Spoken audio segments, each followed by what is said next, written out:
ঈদ মোবারক সবাইকে। আজকে আমি চলে গেছিলাম বালিপাড়া থেকে চণ্ডীপুর বাজারের হালিম আর মিষ্টি দই খেতে।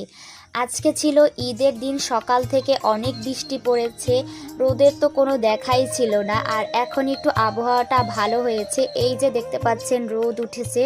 তাই আমি আর দেরি না করে সোজা চণ্ডীপুরের দিকে রওনা করে দিলাম। এই তো চলে আসলাম চণ্ডীপুর বাজারে। এসে দেখি মোটামুটি লোকজন ভালোই আছে।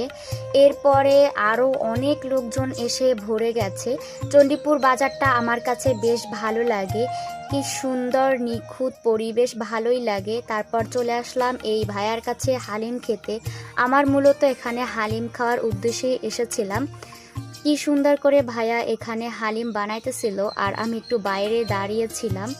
এরপরে হালিমটা আমি টেস্ট করে দেখতেছিলাম। এখানের হালিম আমার কাছে সত্যি সত্যি অনেক ভালো লেগেছে। তারপরে আমি পুরোটা খেয়ে শেষ করে একটু ঝাল লেগেছিল, তাই চলে গেছিলাম মিষ্টির দোকানে, কারণ এখানের মিষ্টি তো আরও ভালো। আমরা নিয়েছিলাম কয়েকজনের রসমালাই আর হচ্ছে দই। এখানে রসমালাইটা অনেক ভালো, দইটাও অনেক ভালো।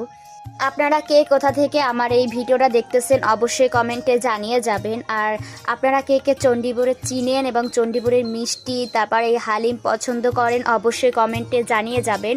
আজকের ভিডিও এই পর্যন্ত, দেখা হবে নতুন কোনো ভিডিওতে। আবার শেষবারের মতো বলতেছি ঈদ মোবারক, সালামিটা দিয়ে দিন।